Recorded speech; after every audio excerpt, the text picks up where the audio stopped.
네, 뭐 이렇게 하죠? 내가 지도를 잘 못 그려.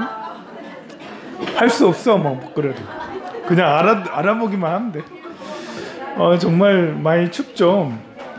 많이 추운 이유를 알죠? 많이 추운 이유는 북극에 이제 이렇게 저온 매우 추운 이제 그것이 지구가 자전하면서 이렇게 조금씩 해마다 움직이게 되는데, 움직이는 그것이 조금 더 내려오거나 옆으로 가거나 막 그렇게도 해요. 그러니까 요것이 북극이라면 북극에 이렇게 저온층이 막 이렇게 어느 때는 이쪽으로 가고 어느 때는 이쪽으로 가고 막 그러는데요. 한 번씩 시베리아로 쭉 내려올 때가 있는데 여기까지도 막 내려오고 그래요. 근데 이제 요즘에 일본에 폭설이 어마무시하게 막 내리고 있는데요. 작년에도 보면 2m, 3m씩 막 폭설 내리고 그래요. 우리 강원도도 지금 속초, 강릉에도 눈 많이 왔다고 그러는데, 도대체 이것들은 왜 그러는 걸까? 우리는 지금 울산은 지금 올해 들어와서 눈 구경 한 번도 못 했는데, 전라도 지역은 눈 많이 오고, 강원도 저쪽에 속초, 강릉은 눈 많이 오고, 울릉도는 대따 많이 와요. 울릉도는 진짜 많이 와요. 도대체 왜 그러는 걸까? 이거는 이제 이쪽 한 번씩 북극에서 내려오던 찬 기온이 시베리아 쪽으로도 이제 쑥 내려오는데 여기까지도 내려오는 거죠. 이제 상공 10km 이상 좀 높은 지역이 영하 10도 또는 뭐 20도 이렇게 되면 이쪽에도 이제 이쪽 엄청 춥게 되는데, 요것이 여기까지도 오기도 하고 여기까지도 오기도 해요. 그런데 이 바람이 어떻게 불냐면, 이 바람들이 대체로 이렇게 불어. 이렇게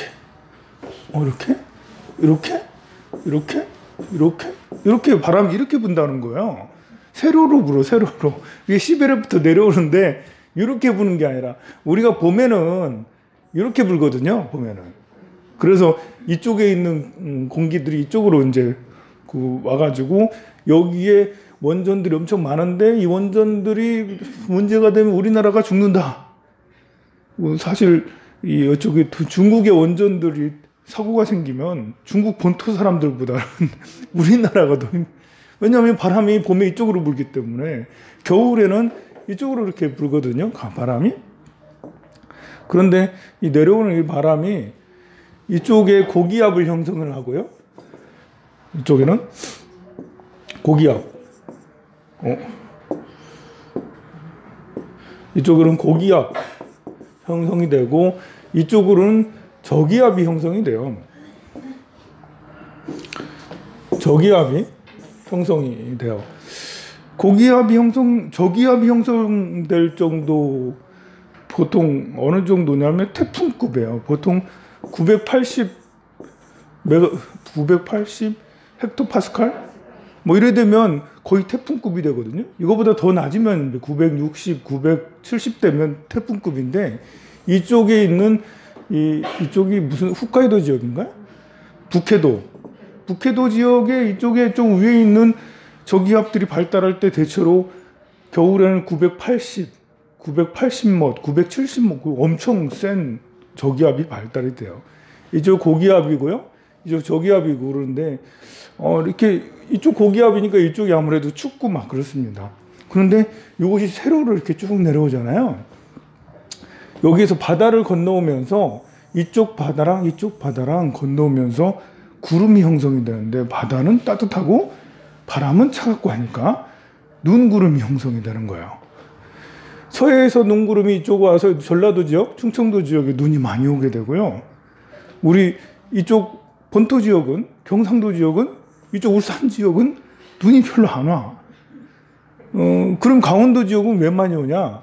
강원도 지역은 여기 백두산이 이렇게 있거든요. 백두산이 있는 게 참 좋은 건지 나쁜 건지. 근데 백두산이 그렇게 높지도 않아. 2744m야. 다른 나라들은 뭐 3000m, 4000m도 있는데 우리나라의 백두산은 2744m라고. 근데 그것도 높다고 시베리아에서 부는 바람이 백두산을 피해서 이쪽으로 이렇게 불어요. 피해 이렇게 불고 하거든요. 그리고 여기에 만나. 그래서 이쪽 지역은 이제 여기 밑으로 내려오면, 포항 밑으로 내려오면 눈이 그렇게 많이 안 오거든요. 근데 이쪽 지역은 영향을 받는 거예요. 이쪽으로 넘어가는 거 바람해서 이렇게 태백산을 넘는, 철학산을 넘는 그 구름도 있지만 이쪽에서 내려오는 것도 있는 거예요.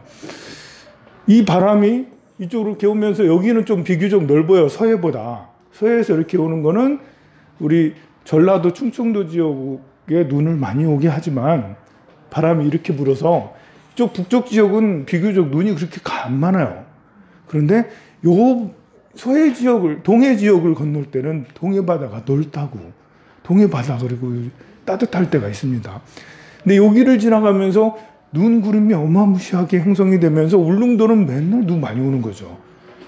근데 울릉도보다 더 비극적인 일본이라는 데가 있습니다.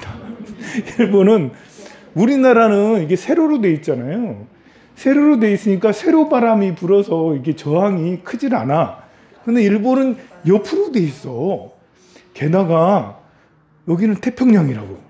태평양의 따뜻한 거와 위에 있는 시베리아의 찬 이런 것이 서로 만나고 육지로 인해서 또 만나요. 더 이게 지구 온난화랑 일본이랑 관계가 있습니다. 지구 온난화가 진행이 되면서 시베리아 이런 찬 구름이 더 많이 내려오는 거예요. 그전에는 북한 정도, 또 우리나라 정도 했는데 더 확장돼서 더 많이 내려오죠. 그런데 얘네들은 옆으로 또 누워있죠. 나라들이 막고 있어. 그럼 태평양에서 올라오는 그런 거랑 여기서 내려오는 이런 거랑 해서 이 간서 지역 이쪽에 눈이 내리는데 그냥 몇 날 며칠 계속 눈이 내리는 거예요. 일본은 옛날에는 따뜻한 지역이었습니다. 우리나라는 옛날에도 영하 20도, 30도 지금 따뜻해진 거죠. 그죠? 여러분들 어렸을 때 생각해 보세요. 호흡 불면서 정말 얼음 깨가면서 썰매 만들고 우리 논바닥 다 얼었다고 보면 거기서 썰매만 물 가두면 그냥 얼음이 겨울 내내 있었다고요. 태화강도 아마 다 얼었을 거예요. 그런데 지금은 따뜻해졌잖아요. 근데 일본은 오히려 안 그래요. 일본은 오히려 옛날에는 따뜻했어. 겨울에도 제주도 날씨였지 않겠습니까? 겨울에도. 근데 겨울이 따뜻해지면서, 아니 겨울에 이런 시베리아 이것이 더 밑으로 내려오면서 눈들이 되게 많이 오고 시베리아 추위가 여기까지 확장이 되면서 영하 10도 우리랑 비슷하게 이제 그런 체험들을 하고 있는 거죠. 그래서 우리는 겨울이 와도 겨울에 무장이 돼 있어요. 대한민국 사람들은. 그래서 파카 잘 입죠. 또 난방이 얼마나 훌륭합니까? 그 온돌 난방. 그래가지고 오늘 그 여러분들 아파트마다 온돌 다 깔려 있잖아. 우리는 온돌식이 돼 있어서 아무리 추워도 별 걱정 안 해. 추우면 추울수록 방에 들어가서 보일러 떼놓고 그 안에서 몸을 지지고 있지. 그리고 밖에 나오면 요즘에 또 얼마나 파카 여러분들 히말라야 가는 듯한 그런 복장으로 나오잖아 보면. 그 보면 뭐 이렇게 뭐 이렇게 K2나 뭐 아니면 그 이름들도 등산용품 이런 것들 보면 뭐 K2 가거나 아니면 어디 가는 거야 도대체. 노스페이스 뭐 이런 거 그런 거 입으면서 아무 그런 히말라야 지역에도 갈 수 있는 그런 파카들을 또 롱 이런 것들을 입고 다니는데요. 그래서 이쪽 지역 울릉도하고 일본 지역은 정말 눈이 많이 온다. 대신에 우리나라는 세로로 돼 있어, 세로로 길다 보니까요. 세로로 내려오는 이런 것에 영향을 덜 받아서 바다에서 이렇게 바람이 넘어오는데 이쪽 서쪽 지역에 전라도하고 충청도 일부 지역 이쪽만 좀 해안 지역만 눈이 많이 오고 또 제주도는 바다니까 여기로 넘어서 이렇게 오니까 제주도 좀 눈 많이 오고 그렇다고 할 수가 있어요. 그래서 일본이 기후위기에 직격탄을 맞고 있다. 우리나라는 기후위기에 단련이 돼 있어요. 여름에도 뭐 비 많이, 우리나라처럼 여름에 비 뭐 200mm, 200mm 정도야 아마 해마다 오죠, 그죠? 200mm 한 번 내리면 200mm 정도야 뭐 내려. 많이 올 때는 300mm도 오고 그러는데요. 작년인가 재작년에 남원에 500mm까지도 오고 그랬는데, 예, 사실 세계에서 한꺼번에 300mm 이상 오는 지역은 많지가 않습니다. 근데 우리나라는 해마다, 옛날부터 해마다 200mm는 그냥 기본으로 한 대여섯 번 정도로 내렸어요. 300mm는 좀 많이 내리진 않았지만 그래도 한 번씩, 몇 년에 한 번씩 300mm, 400mm 내리는데, 다른 지역들은 인재사 그게 시작되는 거야. 인재사.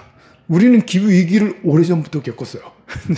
왜 그러냐면 우리나라가 참 이제 이렇게 그 지역적 위치가 이렇게 굉장히 이렇게 사계절이 뚜렷하고 좋긴 하지만 이런 지정학적 위치가 이게 아까 얘기했잖아. 이게 안 그래도 어떻게 된 게 있어. 해가 이렇게 해가지고 있어. 자, 여기에서 시베리아에 있는 이런 바람들이 편서풍을 타고 시베리아 찬 공기가 이쪽으로 더 많이 내려와요. 이쪽에 영국이, 저 유럽에 영국이 있고 북유럽 이쪽 있잖아요. 거기 위도가 우리나라보다 훨씬 더 높습니다. 여러분들 세계지도 잠깐 떠올려 보면 우리나라는 평행으로 쭉 위도가 비슷한 데가 그리스예요. 그리스 지중해잖아. 그 지중해 겨울에 가면 안 추워요. 이제 개봐야 이제 영하 겨우 내려가거나 막 그래요. 그러면 그리스하고 영국하고 얼마나 뭡니까? 한참 올라가야 되잖아요. 영국은 위도가 우리 만주보다 더 높은 것 같아. 그러면 영국 춥냐? 우리나라랑 비슷해. 우리나라. 왜 그러겠어요? 이쪽 서쪽에 있는 그쪽에는 이제 대서양에 멕시코 난류가 그쪽 위로 올라가요. 그래서 북해 쪽으로 올라가는 난류가 멕시코 난류가 있어서 바닷물이 따뜻하다 보니까 육지가 좀 따뜻한 편이에요. 근데 우리는 대륙의 동쪽에 있어. 유라시아 대륙의 동쪽에 있어요. 그리고 지구는 빙빙빙 돌고 있다고요? 그래서 대기 중에 위에 있는 찬 공기들이 편서풍을 타고 제트기를 들어봤죠, 여러분들. 제트기를 타면 비행기가 슝 그냥 막 빨리 간다는 뜻이잖아. 저 위에 상공에는 시속 200km, 300km 빠른 바람이 분다는데 이 빠른 바람이 이렇게 부는 거예요. 이렇게 불어. 그러니까 북극에 있는 그 찬 공기가 이쪽으로 내려오는 거예요. 한 번씩. 저 북해도 쪽으로도 가긴 하지만 그쪽으로는 별로 잘 안 가고 주로 겨울 되면 시베리아 쪽으로. 그래서 세계에서 제일 추운 지역이 북극 다음으로 시베리아라는 시베리아. 저 캐나다 북쪽이 춥다는 얘기 들어봤잖아요. 아니 별로 안 들어봤잖아. 시베리아가 춥다는 얘기를 정말 많이 들었어요. 그래서 그런 이유 때문에 요 위에 시베리아 찬 공기가 이쪽으로 내려오죠. 우리나라는 또 이렇게 태평양에 따뜻한 공기가 올라오죠. 여름에는 태평양에 따뜻한 공기가 올라오게 되니까 이 여기 태풍이 일어나는 지역. 인도 저쪽은 사이클론 있죠. 저쪽은 이제 미국 저쪽 플로리다는 뭐지? 토네이도 말고 거기는 태풍을 뭐라고 하죠? 타이풍은 우리고 거기가 사이클론인가? 사이클론 말고 있는데 토네이도 말고 토네이도는 그 육지 내에서 이렇게 내려오는 거고 바다에서 플로리다로 쭉 올라오는 게 있어요. 그게 사이클론인가? 그래 하여간 사이클론이라고 그래. 바다에서 플로리다로 이렇게 오는데, 그러니까 우리가 볼 때 플로리다 쪽으로 이렇게 오는 그런 이제 사이클론, 우리 이 필리핀 동쪽에서 생겨가지고 필리핀 쪽이나 중국이나 우리나라 일본으로 오는 태풍, 이걸 보고 태풍이라고 그러고, 인도 쪽에서 이제 생겨가지고 그쪽 인도 쪽으로 가는 이게 사이클론. 하여간 이 대표적으로 세 가지가 유명해요. 이렇게 태풍하고 사이클론하고 뭐하고 이게 유명한데, 전부 다 가만 보면 동쪽에 있어. 동쪽에서 이렇게 간다는 거죠. 서쪽으로. 동쪽에서 플로리다 쪽으로 간다는, 쿠바 이쪽에 생겨서 플로리다로 가는 거예요. 그게 이제 지구의 자전하고 관계가 있어요. 그러니 우리나라는 여름에 북태평양이 거기 앞에서 쭉 올라오면 태풍이 올라오면 여름에 엄청 춥기도 하고 장마전선이 형성이 되기도 하는데요. 이 시베리아 찬 공기하고 장마전선이 여기 일본 지역이 밑으로부터 해서 일본하고 우리나라는 왔다 갔다 하잖아요. 근데 이것도 일본에 피해를 많이 주고 있어요. 장마전선도 작년 같은데 올해죠. 올해 일본 열도에 장마전선이 계속 머무르고 있었어요. 그래서 우리는 이번 여름에 그렇게 많이 비가 안 왔잖아. 근데 일본에는 장마전선이 2달째 계속 머물고 있어요. 장마전선이 이렇게까지 가거든요. 중국에. 중국을 여기를 끼고 해서 장마전선이 이렇게 생겼다가 이렇게 갔다가 이렇게 갔다가 막 이렇게 장마전선이 위로 올라갔다가 내려왔다 그렇게 하는데, 그러니까 이쪽은 어디겠어요? 양자강유역이거든요. 그 양자강유역에 한번 범람이 생기는 그거는 이렇게 장마전선이 오랫동안 정체되다 보니까 한 달째 비가 매일 100mm씩 와. 그러면 어떻게 되겠어요? 양자강 범람할 수밖에 없죠. 한 달째 계속 비가 100mm씩 일본 열도를 타고 쭉 이래서 일본이 장마 피해가 엄청 났던 것이에요. 다행히 우리나라는 올라오다가 내려가고 올라오다가 내려가고. 그 겨울에는 폭설로 지금 이제 피해가 심하고요. 여름에는 장마로 기후 위기에 최고 영향을 많이 받고 다행히 일본이 시설이 좋아서 그렇지 전 세계 기후 위기로 앓고 있는 곳이 굉장히 많습니다. 그런데다가 뭐 이렇게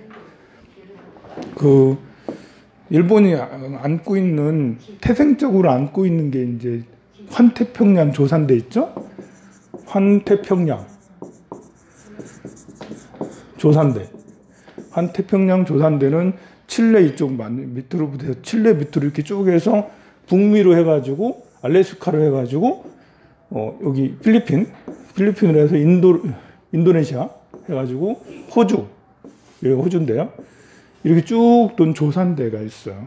요게 이제 부리고리라고 그러죠. 이 부리고리가 매년마다 지진 6에서 8 정도는 매마다 계속 나고 있어요. 올해도 지진 6 이상을 한 10여 번 정도 지진이 일어났었거든요. 우리는 이제 이 조산대에 속하지 않아서 지진 6 이상이 일어나도 뉴스에 나오진 않지만 정말 많이 일어나요. 이 조산대가 있게 된 이유는 지구가 이제 수십 개의 판으로 이루어져 있는데 이 판들이 계속 움직이면서 충돌했던 거죠. 이쪽에 유라시아판이 있어요. 유라시아판. 해서 유라시아면 이제 아시아 전 대륙 커다란 판이죠. 이쪽에 태평양판. 태평양판이 또 어마무시하게 커요. 그리고 여기에 필리핀판이 있어요. 이렇게 해가지고 필리핀판이 요렇게 있는데 이게 이제 이렇게 태평양판하고 유라시아판 2개만 있으면 뭐 그런 대로 뭐 버틸 수 있겠는데 일본은 필리핀판하고 유라시아판하고 태평양판 3개가 모이는 곳이에요. 커다란 큰 3개가 여기에 모이죠. 필리핀판, 여기 인도네시아도 좀 위험하기도 하고 그러죠. 여기에 또 호주판 이렇게 있습니다. 호주판 이렇게 있고 각 대륙마다 인도는 인도판이 있고 여기 남미는 남미판이 있고 북미는 북미판도 있는데 이런 판들이 계속 움직이면서 환태평양 조산대 같은 부리고리가 있죠. 자연적인 환경이 지구온난화로 인해서 엎친 데 덮친 것인데 지금은 또 인제까지 뭐 이런 걸 지금 겨울에 이렇게 추위가 이렇게 계속 되거나 하는 것을 일본은 추위를 대비하지는 않았고 지진은 대비가 많이 되어 있었는데 이렇게 폭설이 내리고 오랫동안 되는 이렇게 추위가 되는 것들은 대비가 우리보다 훨씬 덜 돼 있었죠. 그런데 이건 자연환경뿐만 아니라 요즘에 일본 얘기 들어보면 인재들도 굉장히 이제 아베노 마스크 들어봤죠? 아베노 마스크 한날 텔레비에 나왔는데 마스크를 요만하게 줘가지고 그 작년 이제 봄에 코로나 한참 번질 때 그때 아베노 마스크 이렇게 쓰고 왔는데 나는 그때 왜 그렇게 쓰고 왔나 했더니 그게 아베가 이제 이렇게 마스크를 전 국민적으로 보급한다고 특별히 맞춘 거래요. 그냥 맞춘 것도 아니고 예산이 거의 1조인가요? 2조 원을 들여가지고 마스크를 제작을 했던 거예요. 그런데 요즘에 다시 뉴스로 나오고 있어. 지금 아직 남아가지고 8,100만 장이 아직 남아있다는 거예요. 8,100만 장이 남아있어가지고 그거 작년부터 지금까지 보관비만 100억 들었다라는 거예요. 그 폐기하려고 하니까 이제 지금 기시다 총리인데 기시다 총리가 이제 폐기하려고 하니까 6억 원이 든대. 그리고 200억인가 그거를 들여서 전수조사를 해봤대. 8,100만 장을. 그 중에 1,000만 장 이상이 10% 이상이 곰팡이 나고 불량이라는 거죠. 이 마스크가 너무나도 일본 국민들이 전부 다 안 쓰려고 하는데 왜 안 쓰냐면 비말 차단 100%, 비말 불차단 100%. 비말이 그냥 통과할 확률이 100%래. 쓰나 마나한 마스크인데다가 이렇게 아무도 안 쓰고 정치인들도 아무도 안 쓰고 그랬는데요. 참 그게 아직도 남아가지고 전 총리, 스가 총리는 이것을 없애지도 못하고 그걸 없애는 것이 아베하고 서로 등진다 이런 아무 상관없잖아. 사실 앞에 정책이 잘못해도 그걸 폐기 처분하든지 다른 용도로 쓰든지 어떻게 해야 될 거 아니에요. 근데 그게 아닌가 봐. 스가 총리는 그걸 어떻게 하지 못하고 그냥 가만히 놔뒀다라는 거죠. 지금 기시다 총리는 그걸 이제 없앤다고 그러는데 그래서 뉴스가 요즘에 나오고 하는 거예요. 그러면서 이제 이렇게 또 다른 문제들이 나타나는데 일본 관공서들이 GDP나 이런 수출입 지수들을 조작을 했다라는 것이 드러나고 있는 거예요. 그러니까 수입과 지출을 기록을 하는데 연필로 기록하는데 일본 사람들은 아직도 수기로 기록을 하고 있고 그것도 연필로 기록을 하고 있대요. 재무제표를 연필로 그래가지고 그걸 지워가지고 다시 쓰고 지워가지고 조작하는 거예요. 그래서 지역마다 관공서에서 수입과 지출 이런 것들을 부풀리기를 했대요. 야, 그러니까 지금 이제 일본의 GDP를 믿을 수 없다. 이제 그런 것도 나오고. 그런데 그것만 하는 게 아니라 이제 스타치 맞나? 갑자기 이름 생각 안 나는데. 기업에서 이제 그것도 역시 똑같은 걸로 내부 고발이 있었는데 그것도 재무제표를 계속 20년 동안 고쳐왔다라는 거죠. 불량이 있는데 불량들을 검사하려면 불량되고 그 검사해서 검사비하고 이런 것들이 관공서에 이렇게 내고 하면 너무 힘들대. 그래가지고 그것들을 어떻게 했냐면 20년 전에 그거를 프로그램이 개발돼서 불량률을 잡아주는 프로그램. 아니, 불량을 없애는 게 아니라 이렇게 불량이 없도록 보여주게 하는 그런 프로그램. 검사를 하면 검사를 안 하고도 검사한 것처럼 하고 불량률을 잡아주는 그런 프로그램들을 20년 전부터 써왔다라는 것이죠. 그래가지고 히타치 이런 데에서 이제 만든 히타치가 열차를 많이 만들거든요. 기차를. 그러면 이제 기차를 만들었는데 납품하는 것도 불량 이게 조작한 거고 그걸로 열차를 만들어서 해외에 수출을 많이 했어. 그 열차가 가다가 서고 열차가 중간에 분들어지고 그런 일들이 자꾸 생기는 게 불량률이 높은 것들을 받아서 그대로 부품을 썼다라는 거예요. 뭐 이렇게 그 도요타라든지 아니면 많은 그 일제 자동차들도 부품 회사들도 그렇다라는 거예요. 부품을 납품할 때 불량이 없이 해야 되는데 불량 검사를 하지 않고 그걸 프로그램을 돌려가지고 불량이 없도록 이렇게 해서 납품을 해왔다라는 거죠. 그래서 기술 강국 일본이라는 말이 지금은 야 이상하다. 예전에도 보면 배는 우리나라가 더 잘 만든다라고 그러잖아요. 일본에서 만든 배들이 자꾸 사고가 나고 문제가 되는 거예요. 자꾸 자동차도 튼튼하게는 일본 자동차가 제일 튼튼해 뭐 이러고 있었는데 지금 이제 드러나고 있는 상황들이 일본의 기업들이 20년 전부터 그 프로그램들을 쓰면서 총체적으로 지금 다 부실해 가고 있다라는 거죠. 그러니 야 지금 이제 큰일이다. 이제 우리한테는 좋지. 우리는 고소하고 좋은데 일본에는 그렇지 않아도 계속 그 작년, 재작년 코로나로 인해서 어마무시하게 그 굉장히 많은 돈을 미국 못지않게 돈을 풀었고, 아베노믹스에서 이제 아베가 집권하면서 정말 이제 양적 완화를 굉장히 많이 해서 미국 국가 부채가, 우리나라는 국가 부채 50%가 아직 되지 않거든요, GDP에. 그런데 일본은 GDP의 국가 부채가 250%예요. 세계에서 국가 부채가 제일 많은 나라가 일본이거든요. 미국이 국가 부채가 한 110% 정도 될 거야. 100%에서 110% 사이 될 거예요. 100%가 넘으면 국가 부채가 너무 많아서 이제 국가가 위기인데요. 우리나라는 50%가 되질 않아요. 원래 이제 독일도 재작년만 해도 국가 부채가 우리나라랑 비슷했는데, 코로나 지내면서 그 부채가 60% 이렇게 좀 넘고 아마 그렇게 했습니다. 우리나라는 이제 국가 부채가 다른 나라에 비해 현저히 적은 게 국가 운영을 잘해서 그런 걸 수도 있는데, 이제 국민들한테 다 떠넘겼다라는 그런 비판을 받고 있죠.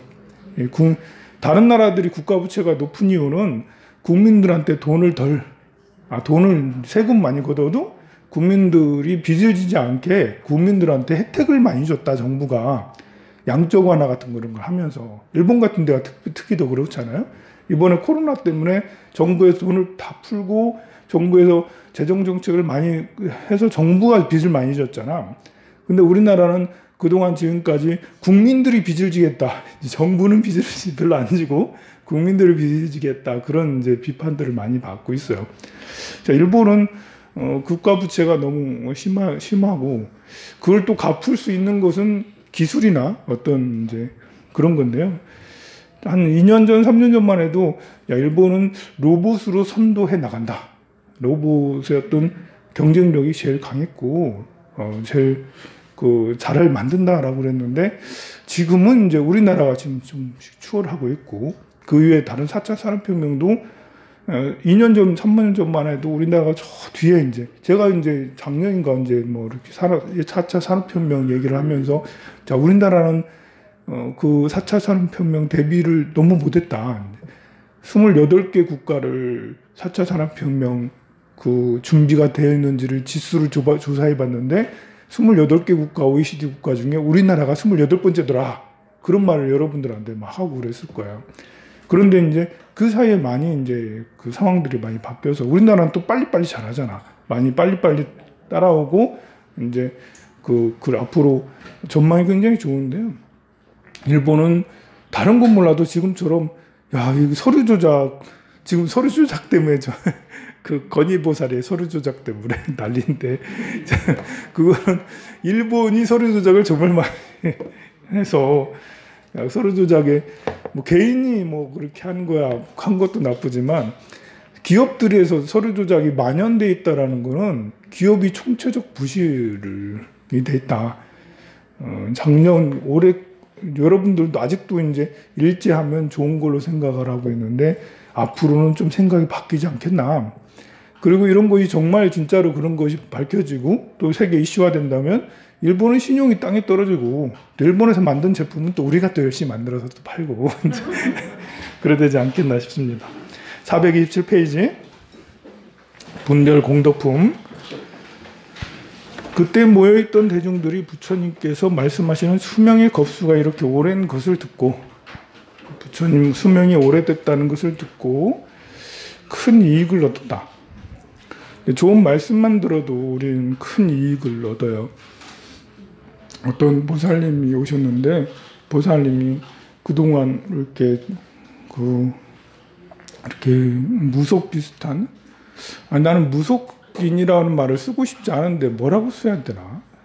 무속인 하면 좀 이미지가 이상하잖아. 그 말고 보살 하자니 여러분들도 다 보살이고 뭐라고 써야 되지? 그냥 점 보는 사람이라고 해야 되나? 그래, 점 보는 사람.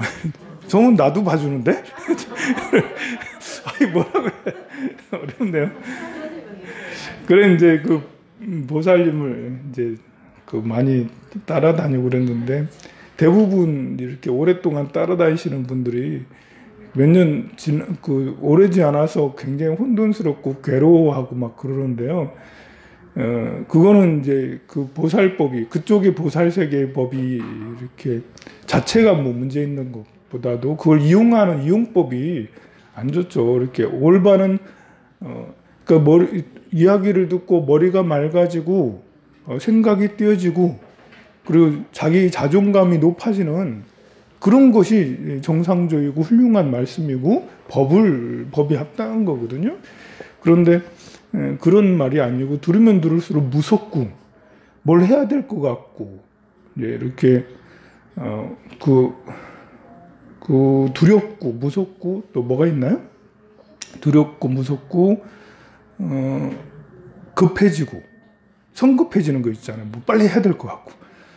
왜 여러분들 이렇게 불사를 올리는 것도 기둥 불사를 하겠습니다. 이런 것도 여유 있게 말해야 되는데 뭐 빨리 안 하면 안 될 것 같고 뭐 이렇게 해가지고 막 올리고 뭐 이렇게 하는 건 사실 문제가 있는 거예요. 급하게 결정해서 급하게 하는 것들은 대체로 이렇게 큰 효과를 보지 못해요. 근데 그렇게 유도를 하게 하면 안 되는 거죠.